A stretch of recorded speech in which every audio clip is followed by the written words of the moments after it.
El ingeniero Rudy Greter es vicedecano de la Universidad Tecnológica de Santa Fe. Es un hombre que conoce y ha estado cerca alguna vez de este fenómeno de los terremotos. Es ingeniero civil, digo bien. Rudy, buenas tardes. ¿Qué tal, Hugo? Buenas tardes para vos y para toda tu audiencia. Digo bien, ingeniero civil, ¿no? Soy ingeniero en construcciones. Ingeniero en construcciones, bueno. Efectivamente. Mejor todavía. Hay una pregunta que seguramente, bueno, no tendrás vos la respuesta, pero que se está haciendo en muchos lugares del mundo. ¿Por qué las alarmas no anticiparon el terremoto en México, no? Pero no sé qué respuesta puede tener esto. Sí, bueno, lo que corresponde a todo lo que son las alertas tempranas en sismología es un tema que todavía está en una etapa bastante de desarrollo. Claro. Todavía los instrumentos no pueden anticipar, digamos, con la debida, valga la redundancia, anticipación, estos fenómenos. Y bueno, yo creo que en general todo lo que tiene que ver con la mitigación de los efectos que tienen estos fenómenos naturales pasa precisamente por el mejoramiento de la seguridad de las construcciones, digamos, ¿no? de los edificios. Claro. Que eso es como tal vez donde sí se ha avanzado muchísimo, y ya que tenemos esta lamentable coincidencia de prácticamente 32 años después del terremoto devastador que tuvo en 1985 México con el de ahora, si bien el terremoto del 85 fue de 9.1 en la escala de Richter, y el que se desarrolló ayer fue de 7.1, bueno, es poca la diferencia, son dos eventos de una magnitud significativa. Si bien estamos viendo muchos daños y estamos viendo muchas imágenes impactantes en lo que ocurrió ayer y está ocurriendo hoy todavía en México, si uno hace un balance retrospectivo, los daños son mucho menos, digamos, incluso el número de víctimas es mucho menor.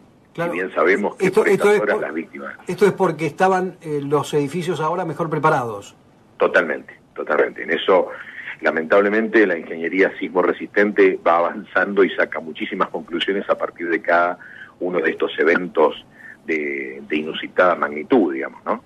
Claro. Entonces, en ese contexto se ha mejorado muchísimo el nivel de las construcciones. Uno ve, como decía, imágenes impactantes, pero si lo mira en términos relativos a los daños que se produjeron hace 32 años, se ha crecido muchísimo, se ha avanzado muchísimo en la seguridad, ¿no? ¿Y en México hay que seguir sintiendo miedo o se puede decir que es un terreno, no sé si llamarlo así, pero terreno fértil para que se sigan produciendo temblores a partir de ahora más todavía? Sí, es una zona, evidentemente, es una zona que desde el punto de vista geológico está en el medio de fallas geológicas, y bueno, lamentablemente es una zona de altísima sismicidad, claro, como es la zona de Chile, y donde, bueno, estos son fenómenos que son, Los Ángeles, desde el punto de vista la zona de Los Ángeles, toda, digamos, en general, todo lo que es la cinta sobre el Pacífico, con las distintas placas que se van moviendo, que es una zona de altísima sismicidad. Y bueno, lamentablemente esto es imposible de contrarrestar. Lo que, insisto, hay que trabajar muchísimo en todo lo que es la mitigación de los efectos que esto produce, ¿no? Es probable que haya más cantidad de muertos, ¿no? Porque por lo que se sabe hay mucha gente que está siendo buscada todavía. Sí, evidentemente en estos casos el número de víctimas va creciendo a medida que, o sea, ustedes habrán podido seguramente apreciar imágenes. Sí, vimos cómo se derrumbaban los edificios, parecían realmente que era una construcción tan débil, ¿no? Uh-huh. Hay también una imagen que es muy elocuente, como hay uno de los videos que más ha circulado, es un edificio que tiene una larga bandera de México que viene cayendo, y es un edificio que se mueve, si bien se desprenden algunas partes de la fachada, básicamente, uno puede ver ahí como tiene un comportamiento muy bueno frente a la acción sísmica, ¿no? Los edificios básicamente se diseñan en primer término para disminuir el riesgo de pérdida de vidas humanas. Después, la parte material viene en segundo término, digamos, ¿no? Entonces, en esto ahí, ese es un claro edificio, clara muestra de cómo en determinado momento, bueno, se ha mejorado mucho en todo lo que es la respuesta sísmica de los edificios, ¿no? Bueno, seguiremos viendo imágenes de lugares a donde se están haciendo rescates, seguramente en las próximas horas. También estamos pendientes de otro fenómeno que es el huracán que está pasando por Puerto Rico. Hay que ver cómo y de qué manera pasa por allí. Dicen que también con secuelas y bastante graves, ¿no? Así que bueno, están pasando cosas en el mundo. Exactamente.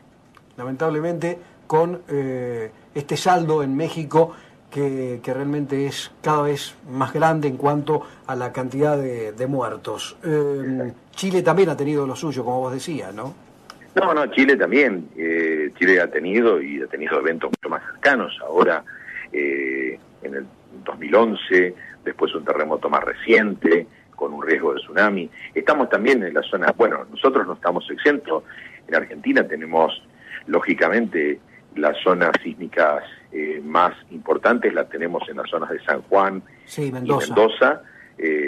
Tenemos algunas antecedentes importantes, el terremoto de San Juan del 43, el terremoto de San Juan de Caucete del 79, y más cercano, hace 2 años, también un terremoto que no tuvo consecuencias importantes, pero que recordarás que se sintió bastante también acá en Santa Fe, digamos. Es verdad. En los edificios. Sí, hablamos, me parece, en aquel momento. Exactamente, habíamos hablado en esa oportunidad que muchos edificios la gente se asustó muchísimo porque se tuvieron movimientos importantes. Nosotros estamos en lo que para nuestro reglamento de estructuras sismoresistentes es la zona 0, o sea, una zona en la cual los edificios no se calculan en primera instancia reglamentariamente frente a la acción sísmica, porque el coeficiente sísmico es 0 en esta zona. Claro. Pero bueno, eso no impide que en determinado momento, ante eventos significativos como esto, sintamos, ¿no es cierto?, algunos movimientos en otros edificios, sobre todo los edificios más altos, ¿no? Bueno, Rudy, un gusto como siempre. Muchísimas gracias y como siempre a disposición tuya y de tu audiencia. Por supuesto que, como siempre, siguiendo muy de cerca el fútbol y particularmente a la camiseta que más te gusta. Obviamente, la roja y negra, porque si a alguno le queda alguna duda. Acá lo tengo a mi lado a Ramón Mántara, si querés saludarlo, está participando de nuestro programa, un ex jugador y técnico de Colón, que seguramente debes recordar, ¿no? Ramón Reinhard Mántara. Pero ¿cómo se acuerda la gente? El otro día también estuvimos fue con Raúl Toribio, con gente que estábamos, y todo el mundo se acuerda de su segundo nombre. En realidad es el primero. Lo que pasa es que pusieron el otro primero porque es más fácil. Pero claro. Tenés razón, era Reinhard Ramón Mántaras, efectivamente. Responsable de una muy buena campaña hace varios años atrás. Muchísimas gracias. Muchísimas gracias. Un gusto ahora muy grande, le puedo hacer una pregunta, porque el año pasado viajé a Japón y ellos me decían que los edificios son tan profundos como altos. ¿Es verdad esto? No, eso es un mito urbano. Bien.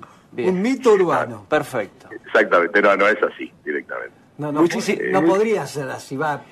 Sí. En Japón puede ser. Claro, todo puede ser. Claro, por eso. Pero no, desde el punto de vista ingenieril no es así. Perfecto. No. Muchísimas gracias. Sí. Un gusto, Ramón, y bueno, otro abrazo de gusto para ustedes. Saludos, que tengan buenas tardes. Ahí está el ingeniero Rudy Greter,